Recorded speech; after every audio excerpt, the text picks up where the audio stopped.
You're watching Soul Sisters on Pure Soul, powered by Isaac Hayes on Dash Radio. This is Yama Sorry, Brown. guys. Oops.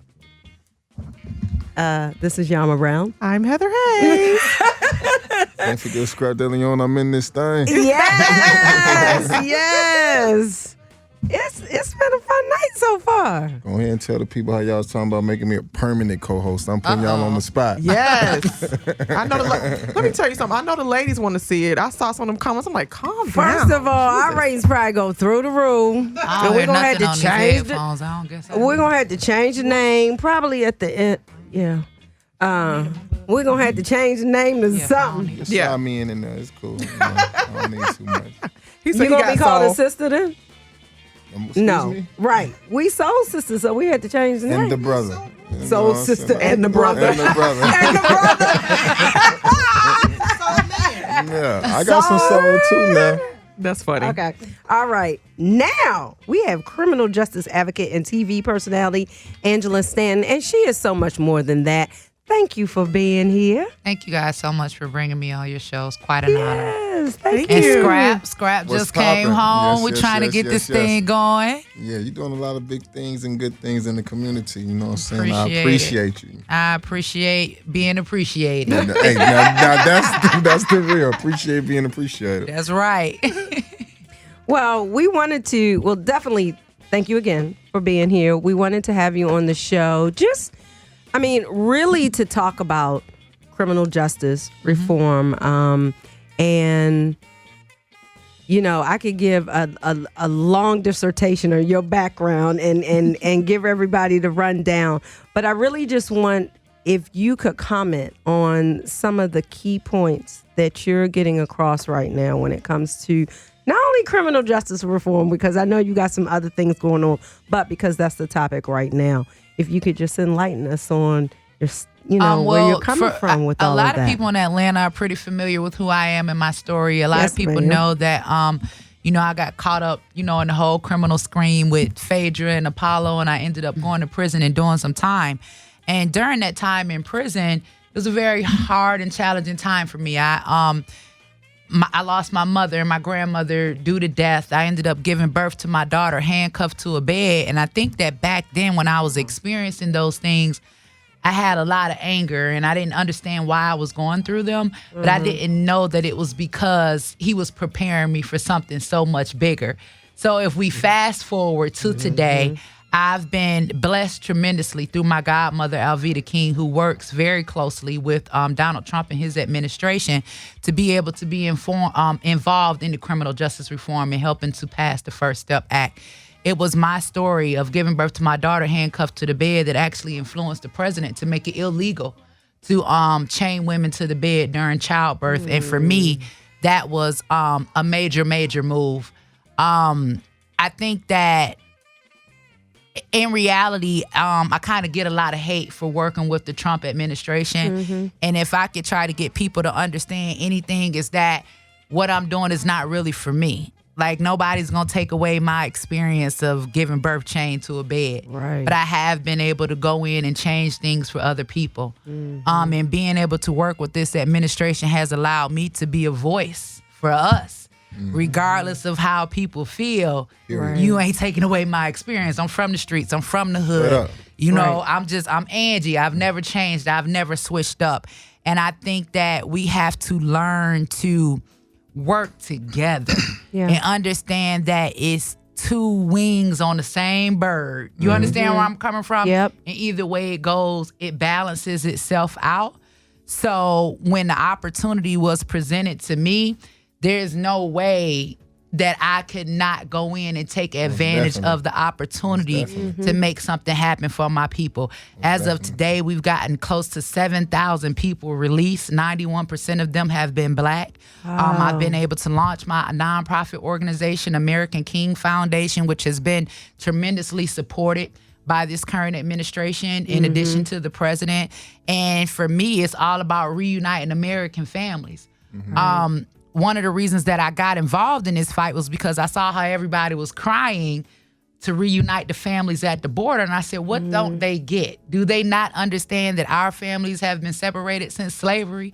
Every person in America that's ever been arrested has been separated from their children. Right. So for our political leaders and our leaders in the community and everybody to say, hey, we need to go to the border and we need to change the law at the border.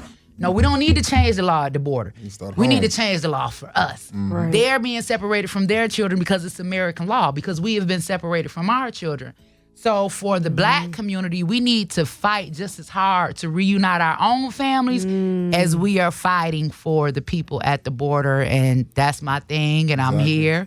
And I'm not going to be silenced. And I'm going to continue fighting for us. And I hope that one day, all of Atlanta, we can come together and know that it's real work that needs to be done. Because even what we've done with Trump is just at the federal level. Right. For every state that we got one federal prison in, we got 3 state prisons in. We got people we need to get home. When we talk about fatherlessness in our communities, when we see what's going on with the feminization and all of these young men believing or acting as if they are women, it's something to that. Yeah. Where are our fathers? So when we talk about what happened with this 94 crime bill with Joe Biden and Bernie Sanders, who supported it, and Bill Clinton, right, knocked all of our men off of the streets, completely wiped out, the Black population. 3-strike law. That 3 strikes you out, right? And so what happened is you had people who, maybe I got locked up one time for a bomb of dope. Maybe I got locked up the second time, and then the third time, here you are giving me life. Well, when I'm in prison, my family suffers with me. Right. So all of these children are out here just wilding, right? With no direction, no instruction, and look where we are now. So I think as a community, we have a lot of work that we need to do. And I'm on this side because of my beliefs. But let me ask you, what do you think what does that work look like? How does that start with us in the community? Well, for one, we got to come together. We can't no longer be divided. Yeah, For one thing, we're not gonna get nothing accomplished. Period. All the OGs in the city. Yeah. We can't keep fighting each other. If God has put me in a position where I have favor to get something done, why are we not working together to make this happen? Right. We can't be at war and try to bring peace. Period. So I think the leaders of the community, all of us that say we're in this criminal justice reform fight, the first thing we need to do is show unity. We need to call a meeting where all of us are sitting down at the table together. We need to come up with a plan, and we need to figure out what it is that we can do to better us. Because at the end of the day, everybody else fighting for illegal immigrants. Right. Who gonna fight for us? Right. And I definitely think that a major key is letting the youth know what the problem is and how we're targeted. Like you said, you just stated a lot of facts, and I read those things in a book called The New Jim Crow Mass Incarceration by Michelle Alexander. And that book is so informative. They snatched it out of the prison system. That book is not even allowed in the prison system. And it says a lot of the things that you just said with the Joe Biden and Bill Clinton. Because, at one point, our community, our culture really loved Bill Clinton. Like, yeah, he's like almost one of us, and so on and so forth. When really, when he came with that 3-strike law is when, like you said, 87% of Black men just snatched away from their family. So I agree with everything that she said. And I think another thing, if we really want to reduce, incarceration, financial freedom. Our people out here committing crimes of survival. I did it. I know. Right. You know what I'm saying? We trying to survive out here. So if we teach them financial freedom, like with what we have right now in technology, and that's one of the things that I do with my nonprofit organization, we got these single mothers at home. Why are we not teaching them e-commerce? How to sit right home in the comfort of their own living rooms and make endless amounts of money and be able to care for their children, right? Why are we not taking our kids that have all of these skill sets? Because we are talented people. Right. Me, I'm a national best-selling author. I wrote my first book in prison. I didn't have to go to school for it. It was a God-given gift that I had inside of me. And now I have a publishing company, published over 100 authors. Our children already have talents. We need to get with them, try to bring out those talents that they have and show them how to turn it into a profitable business. Just like, for example, what I did with Little James and turned him into an author. Like, if we have a kid that come up to us and say, hey, I'm a published author, how many of us going to say no and not buy his book? Right. Right? So give them other opportunities and show them other ways to make money. And once we get comfortable and know that we can make money and support ourselves, why are we committing crimes? We don't need to. Yeah. Well, like you said, we create opportunities for those who don't have, but nothing happens by chance. All of this is strategically planned. And the reason why they snatch job opportunities away from us is so we will commit a crime and become a felon. And that way it lessens our chances in getting a better job. So like you said, we got to make all of our people financially aware of financial freedom.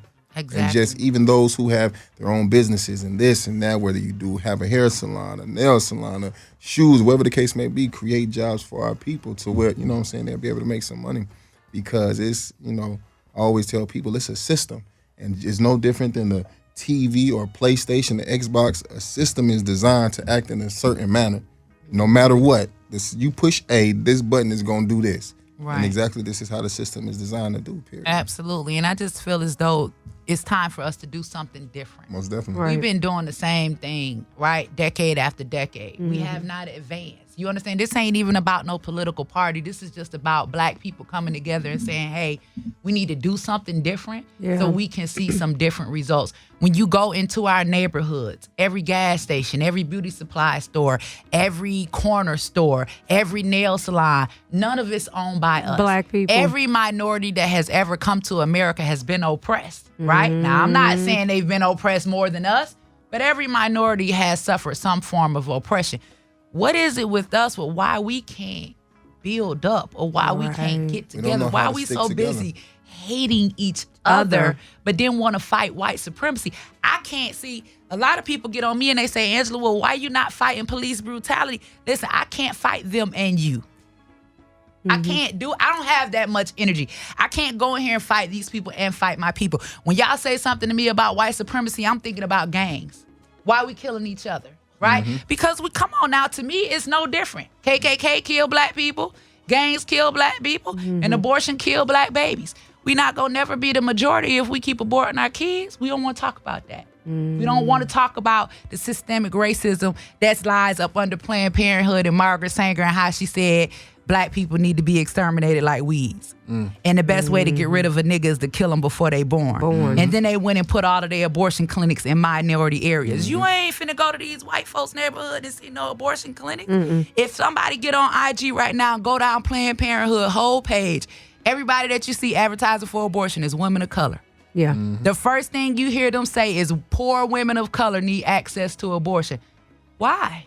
White, Once again, But I also white think, people but I don't think need that access that's to abortion. Right. That's the thing that it's just lack of knowledge because Yes. I was raised in a bubble. So as a black person, a black person of color, like living in, a bubble, you were really unaware and these problems didn't really affect you. And you really did not. It's almost like people believe that it's not systemic. Like it's not planned. And so the older I get and I'm an adult now and I'm out in the world and I'm not covered by my bubble and I've reached people of all walks of life that have had to grow up differently than I have, you really do understand that it is systemic. And that's a lot of it was planned because even the abortion, the fact that I don't like to each its own, but the fact that they put black people of color on abortion pages to make it seem like we're the only ones doing it, which in reality, numerically, we're not.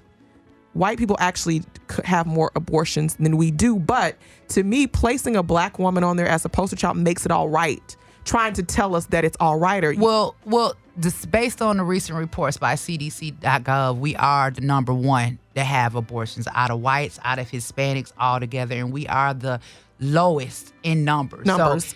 And we have the most in abortions. And that was reported in 2019 on CDC.gov. But listen, I can't say it's our fault because they've told us this lie saying abortion is healthcare. They told us it's not baby. They told us that it's just a clump of cells. They told us that if we want to be successful, we have to abort our children. Well, the truth of the matter is this. We can look one generation back and remember how many kids our grandmothers had to how many children we have now. We can all see how our families have been cut in half. Right. 46% of the black population has never been born. It's not that they were not created. So I think that if we really want to attack what's tearing us up and what's killing us, because if we don't value the lives of our own offspring, we can't expect nobody else to. Right. And if we really, really want to win this battle, We got to go back. We got to deprogram, and we got to start all over again. Learn and relearn. I do not support. I'm with whatever your sexual preference is. That's cool with me. But your sexual preference does not define you. You are still a man. I do not support effeminization. I do not support men believing that they are women, because at the end of the day, as a black woman, I know that we cannot survive without black men. Not only can we not survive without black men, but our children are our future. Why are so many black women supporting black men, believing and acting like they are women? That hurts us. We can't reproduce without the black man. So if we got all of these factors contributing to our demise, we got mass incarceration, our men that's locked up, they can't make no babies. We got the women out here that's aborting all of our babies. That means that those babies aren't being born. We got gang violence. We got police brutality, right? And then we got homosexuality. None of these things produce. 2 words. Population control. Exactly. That's all it is. That's exactly what it is. That's exactly what it is. Everything you just said stems back and down they're to going to make population sure that we don't control. become the majority. Period. Yeah, but I don't think, I feel like because of people like yourself and other people doing work, that's just not going to happen. So this is why they basically started killing you on the street, frankly, to me. I think that outside of mass incarceration, when that didn't work, they just started killing. No, that's working. That's what I'm working. saying. Well, That's all working. of it's working All this, because but I feel like when they did the statistic, as far as I forget what year it is that the world will be 2/3 colored. That's why I really feel like they just started, instead of locking you up, we just gonna kill you on the street. Well, like, not only that, well, think about it. I mean, with abortion, if we can sell you this lie to make you think that you'd be better off not giving birth and that abortion is healthcare, we've killed that child before it even had a chance to live. That's the most complex scheme that they ever came up with, because they took the blood off of their hands and put it on ours, right? And listen, I'm post-abortive. I was there. I'm not better than anybody else, right? I've had an abortion, right? But now that we know better, right? We need to do better. And what I refuse to be is fake and not tell these young women what you can expect 10, 15 years down the line when that baby come back to haunt you. They don't go nowhere. You always remember. And so I think it's important for us as leaders, right, to just start addressing the things that really, really harm our community. And white supremacy is not the only one. I'm not going to sit here and say that white supremacy is not real. Yes, it is. But I get more hurt by one of my brothers killing one of my brothers than I do when a white man do it. Because at the end of the day, we supposed to stick together. You supposed to protect me. I'm more hurt, right, when I get violated by one of us. If a white person do it, I can say I expected that, right? Because we know racism is real. But when you hurt me and when you cut me and I'm looking to you for my protection, because the black woman ain't got nobody. And if the black man is not here and the black man is not protecting us, what do we have? Right. It's all playing. It's bigger than Nino Brown. Oh, it's bigger than Nino Brown. It's bigger than Nino Brown. It's bigger than Nino Brown. On that note, we're going to take a little break and then we're going to come back. But we're going to go out right now with the 5 stair steps and ooh, child. Yeah, we ain't going to let all that hate up in here. We ain't doing that. But we do have a caller. Caller, are you still there? Oh, no. Hello? I'm here. Hello. Hey. What's your name? My name is Sue, or Susie Who. Susie But you who? can call me Sue. Hey, Sue. Do you have a comment? Yes, I just want to let you know I've been rocking with y'all for a long time. I love you, Angela Stanton. I see you there, Queen. Soul sisters and soul brothers, I think we got to get the word out. The most important thing is to get more people to listen. That's Because right. you have it. Everything you're saying is the right thing, and more people should just adjust. And we appreciate you calling in with that beautiful comment. Thank This you is for the- calling, baby, and I love you too. Thank you so much Love for the you support, too. and thank you for opening your Thank eyes you. and not being blind, and make sure you spread the word. I will. God bless you. God bless you. All right. That was nice. yes. Kumbaya moment. Don't act like y'all ain't hear that, though. Soul sister and the soul brother, she said. We heard. We heard her. Oh my goodness. So what do you say to, because like I said before, I think a lot of it is, for me to teach people, is definitely just like you said, education. Because a lot of it is, the one thing that I have discovered is that even through this Trump era, through racism always been here. It's just very direct and kind of people feel very empowered to express it out loud at this point. But what do you say? How do you educate people who choose not to seek? Because I feel like a lot of things when I was growing up were not readily available. Like you buy into things, you buy into beliefs about your own race. Right. So even if you don't realize it. I think that today, the benefit that our children have today is they have the internet, right?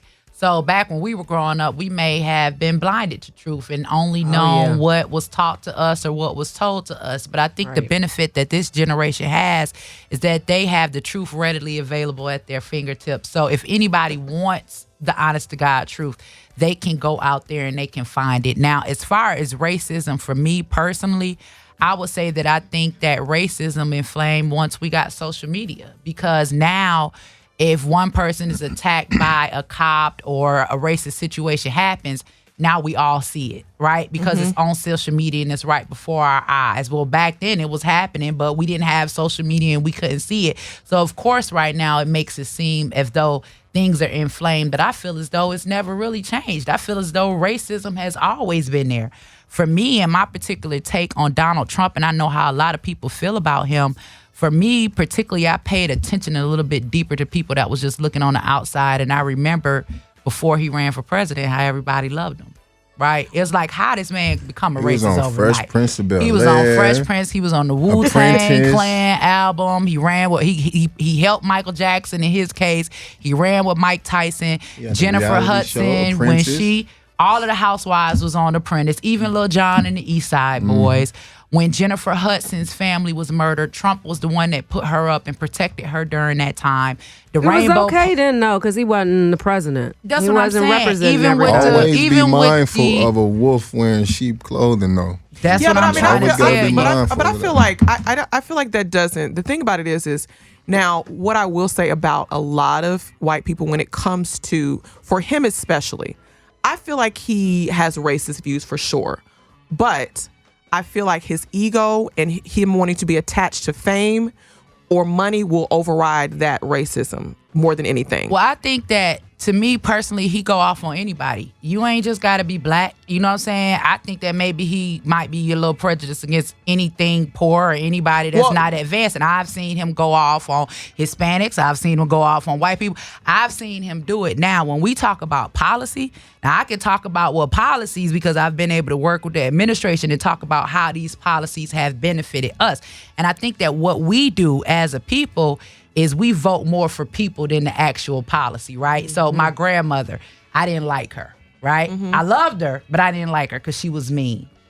But she didn't do anything to hurt me, right? She said some foul shit. You understand where I'm coming from? But the bottom line was she did what was best for me.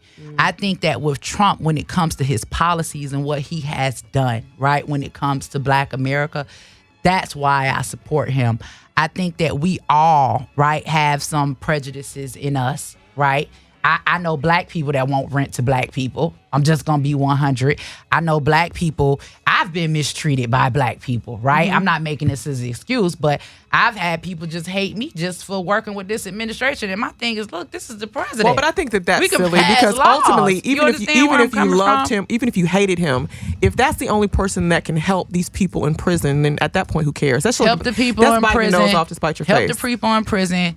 Opportunity zones. You understand where I'm coming from? Black unemployment is at its lowest ever. He's a money man. He's not a politician. You understand where I'm coming from? And I just think for me personally, because I see the effects and how it is benefiting us, there's no difference to me than us. Like somebody might go into a beauty supply store in the neighborhood and these people follow you all around the store. You still getting ready to give them your money. Right? We deal with racism every day. Even when we go into our gas station, even Harriet Tubman, when she had to free the slaves, y'all don't think she dealt with racism, but she didn't let that stop her. We can't let the word racist or racism stop us from doing what we need to do for our people. Because had I been scared, right, and said, I'm going to listen to all my friends, I'm not going to go in here, then women would still be giving birth handcuffed to a bed. Yeah. Well, I think that's silly, though. And it wouldn't be a law passed. Because it's just like, these are the cards that are dealt, and this is what you have to do to get this law passed, so let's just do it. That's to me. And we got so many lifers we brought home. That's These what are makes men. you a leader. and women Yeah. that were given life sentences that have been away from their children for 24, 25 years,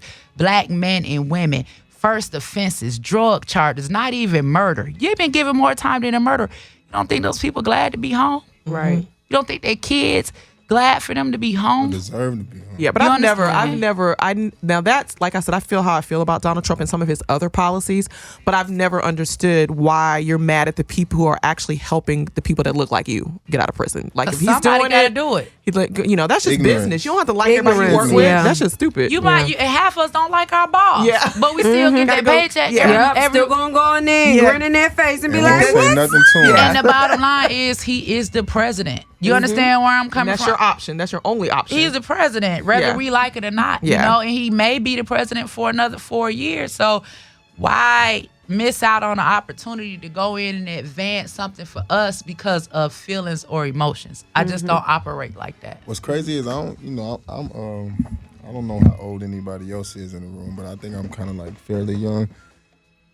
It's crazy how we live in a time where everybody's so open to say fuck Donald Trump. I remember when I was growing up, I didn't hear nobody talking about fuck the president so openly. But it goes back to what she said even about social media. This is why even though racism has always been there, people are just more feel free to say it because they behind the keyboard. And another thing we got to understand is power of influence, right? So if y'all follow my IG, you'll see a lot of times that I go on and I kind of rebut some of the things that are said by Cardi, some of the things that are said by T.I.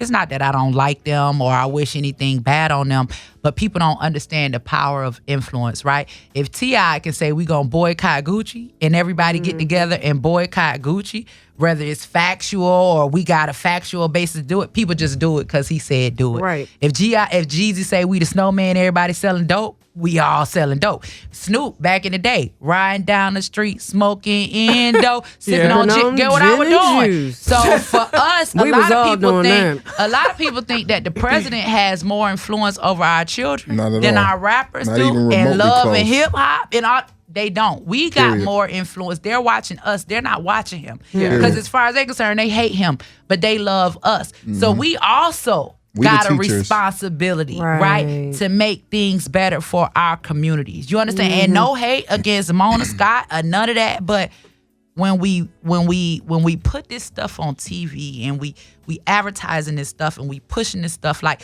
prostitution is cool, right? Like being, a slut. You understand where I'm coming from? It's cool. A man walking around like he's a woman and acting like a woman is cool. Selling drugs, promoting gang violence, all of this stuff. We should all have some type of moral responsibility society. Like our kids, they gonna listen to us and they gonna follow us. When we got our kids in the hood and they struggling and they never had a dime and they see you and you living this big lifestyle and you got it from hustling to drug dealing or whatever, they're gonna follow your shoes. Right. You understand where I'm coming from? T.I. and Jeezy got more influence over our youth than the president has. So for me personally, and I grew up in that era. I grew up with them. I done did all the same shit. I promise you, I'm not no angel. You understand where I'm coming? Ask anybody in these streets about me. But because I've grown older and I've been able to pay attention to my mistakes and I went back and I know how things could be done different, then I think that I have a responsibility to preach truth. I can't influence my young girls to be prostitutes because when I came home from prison and didn't have a job and couldn't get benefits, I had to sell my behind. You understand where I'm coming from? It's a lot of stuff that come with that. Why are we not talking about all of the stuff that come with that and how you giving up a piece of your soul every time you lay down and you sleep with a man? And then we have these women that's 40, 50 years old. They so damaged. You can't find no love, no happiness. Baby, you got 50, 60, 100 different men up in you. If a man can ejaculate in you and create a life, you don't think that he can ejaculate in you and leave his spirit upon you? Right. You walk around every day confused. You don't know what's going on because even in relationships, and all women can say this, if you with a man long enough, eventually you start taking on some of his characteristics. Start looking like him, they say. Come on, man. That's what they say. They look like cousins. That's what they say. So it's not up to the white man to fix us. It's up to us to fix us. It's up to us to fix us. And regardless of whatever, like, listen, I'm not going to apologize for the favor that God has given me in this season. I'm going to tell my brothers and sisters, holler at me because I'm an open book. Let's get together. Let's come up with a plan. Right. Let's do what we can do to better our community. I've been running around Atlanta for 15 years. I've been in and out of Atlanta public schools. I done turned so many children into officers, taught so many people how to open up their businesses. I never get credit for that. All I get is hate. And I don't need credit, but what I would like to see is for our community to come together and let's do something positive. Even if y'all feel like Trump is a racist, let's come together and do everything we can to get us. You understand where I'm coming from? It ain't no sense in every black people just sitting back, we just gonna wait till he get out of there. That's not how that works. Yeah, we you can't have wait to do till the he work get out. regardless. No matter who's in office. No matter who's in office. And the next person that go in office, it ain't no guarantee they gonna do it. or can do it. So Come on now. they might not be able to, or even want to do it. Yeah. Right. Well, I have a question though. What are we going to do? Because a lot of people don't understand that a lot of the prison reform that has been done is only on the federal level. How do we start the process? Other than voting for the state level. So we've kind of already started that process. I also am in partnership with Cut 50, and Cut 50 is kind of created these relationships with governors throughout all of the states. So when it comes to our people that are in the state prisons, we need to replicate the same thing that we've seen happen on the federal level. Now, when Trump passed it, what it does was gave us a benefit because more people are willing to do it because it's been passed at the federal level. But I tell people all the time, we got people that's in prison down here in Georgia, Tennessee, or whatever. Let's start creating these campaigns. We need to start going to, the legislation, and we need to start advocating on their behalf. We need to bring awareness. It ain't just about the ones in the feds. And all of us need to be in this fight together. It ain't just about Kim Kardashian. You understand where I'm coming from? You got some of us that been to prison and experience what prison is like and got family in prison. We the ones that need to be fighting this fight. Everybody not the know ones that one ain't person. never experienced. Yeah. You understand? And I'm not hating. You know what I'm saying? But why we gonna let somebody else wear the crown? Yep. Period. Yeah. Period. Yeah. Everybody know Or at least one person. or carry the whole fight. Come on, man. Or carry the And whole so- fight. and they- Because if it's but- affecting your people, then you have to be the one that stands up. Why wouldn't you want to be? In our media too, like you know that's not the only person that's fighting criminal justice reform. Right. But every time you look at a blog or every time you see a post, she's the queen. Like y'all have taken this. We have black women that have fought, like those 17 people that they got out of prison, they gave Kim credit for. They didn't give those sisters credit for. Y'all gotta realize 50, 60 years from now, our children going to be reading this. But Once they're going to again, believe I have that read stuff where we have done this. You understand where I'm Let's start uplifting each other. We have put somebody white in position and then come back and scream white person's privilege. We gave them that privilege. You don't even want to give your own people credit. And they the ones in there doing the work because why we hating each other like, we can't win like this. But it's also like when you say for us, we also, when you're thinking about black media, a lot of times we still take our cues from white media. Yes. And so, of course, she's going to be the poster child. She's Kim Kardashian, whatever. I get it. She's famous. But it's a sad thing when she herself has said, like the one they've been working on that, the lady for years. And and we still did not print it. We still did not because and they didn't print it. That's what I'm saying. So we saying. still taking our cues from them as to who to give the credit for it. If you actually, again, do your research, you do understand that this was being worked on long before she ever entered into this fight. Absolutely. There are other we people, also 20 gotta years. keep in mind who's in charge and who's behind and who runs the media and networks and all of these things. And the Period, prisons. point blank. All that is a system, once again. Yeah. Period, point blank. And I think that's why it should be important for those of us that do have platforms, right? Because Exactly, what to we speak have out. now is we have our own platform. They can't continue lying on us. Because Scrap can Right. post something, I can post something, Tip can post something. We can put out our own truth. I think that it's up to us to put us in position. Yeah. What about a Absolutely bunch agree. of rich black people getting together and starting their own network? Starting our own network, Anything. starting our own neighborhoods. We All can that. rebuild Black Wall Street. Come on, man. We have advanced. This ain't the days of slavery no more. We got too many black entertainers, basketball players, athletes, whatever, business owners, investors, much where power, we too much can money. make this happen.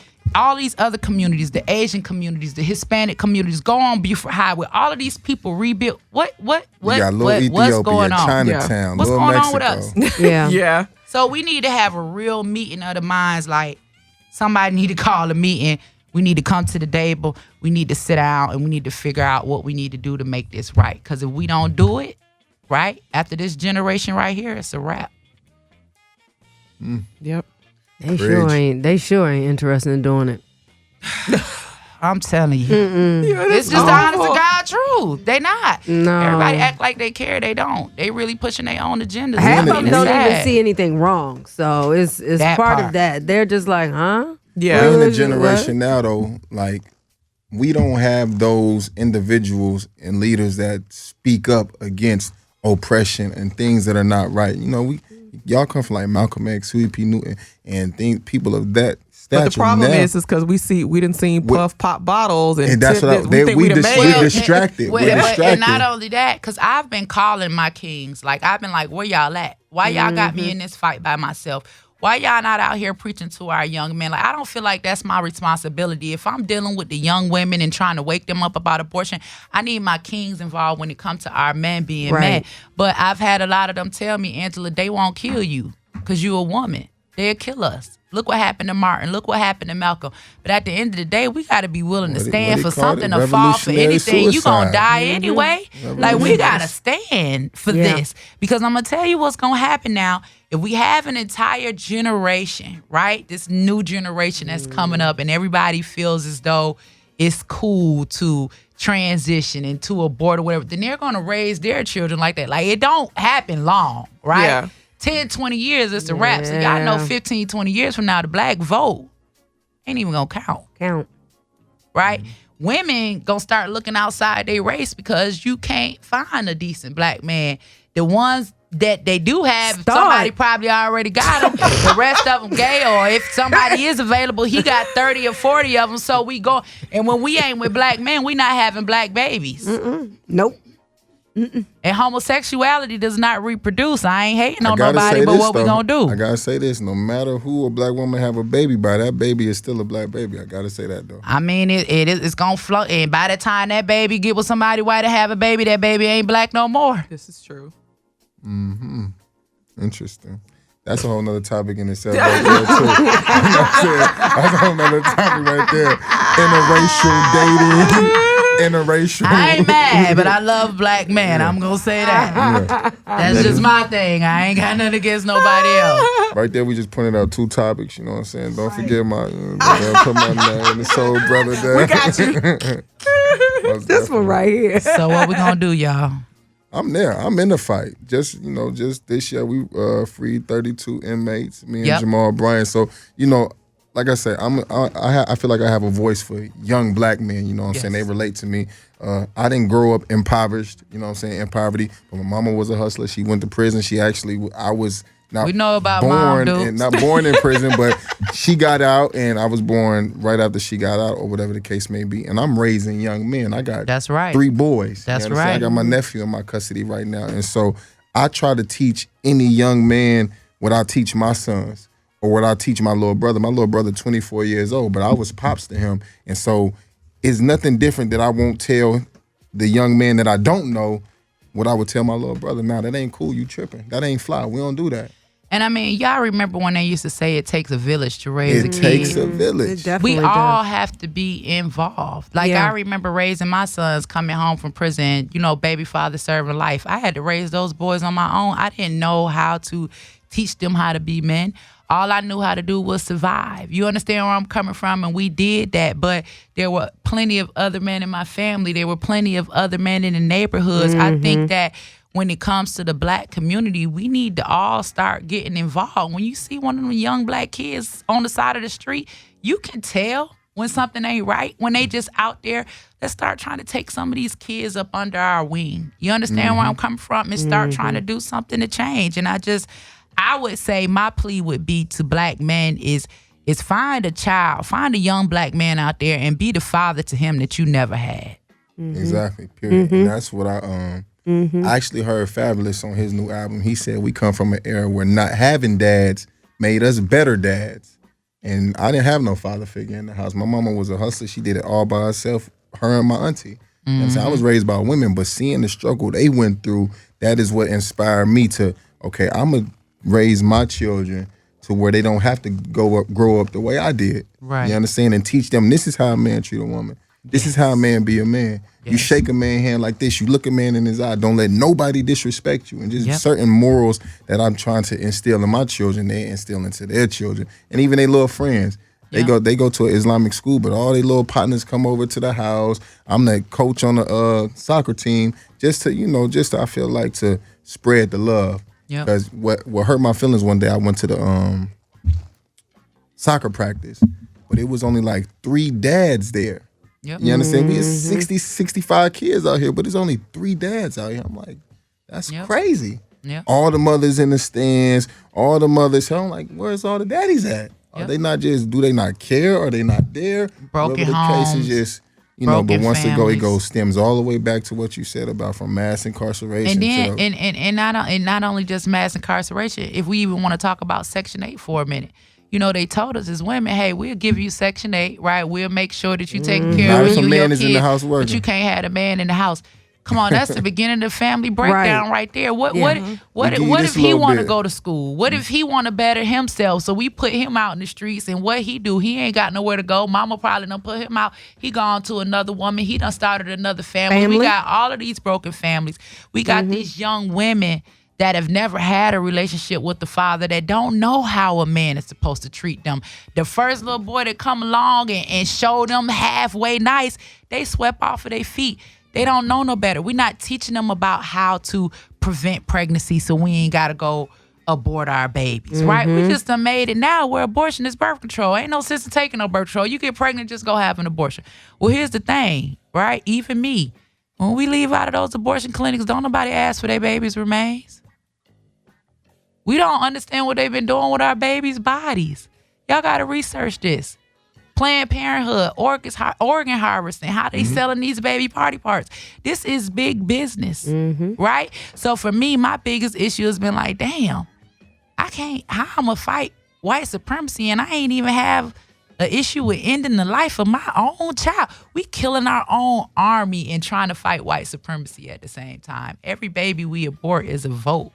That's counterproductive.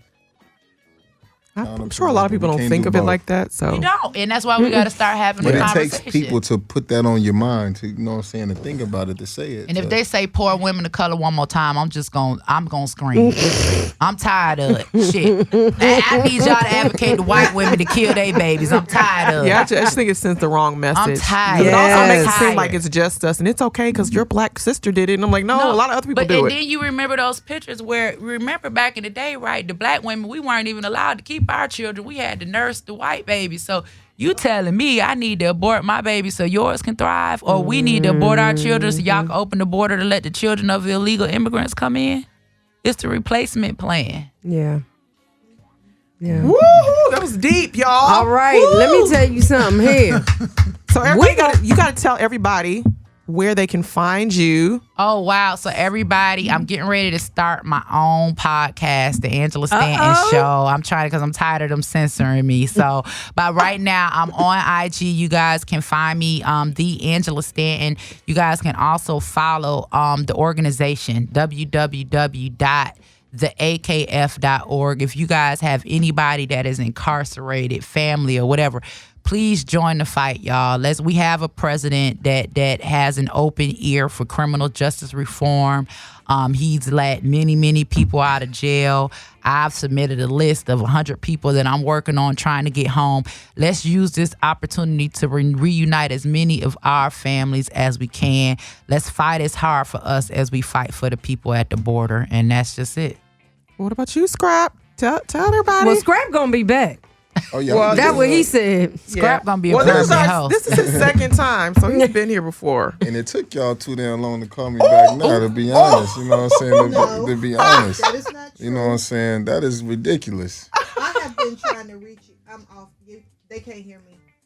But Yeah. You want my I have been microphone? trying to- No. I have been trying to reach you for a minute. See, he's big time, so you got to call more You times. know why I Keep- find that real hard to believe? Because I think that somebody in here got my cell phone number. I don't have your cell phone number. Y'all And get in I'm touch with not- Scrap. I can get in touch with Scrap. Listen, let me tell you like this. next I'm time. not hard to get in touch with, period. Right. What you say, Angie asked anybody in Atlanta about me. I'm telling you.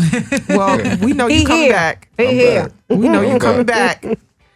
Yeah, I want to thank both of y'all for being here, actually, Appreciate it. because we started off this new year with a real serious topic and coming together so we can figure out a way for us all to like work on this. We gotta do better. We gotta get better, all of us. So thank you again. Thank you. And we're gonna go out having me. right now with Lionel Richie. Lionel. You're watching Soul Sisters on Pure Soul, powered by Isaac Hayes on Dash Radio.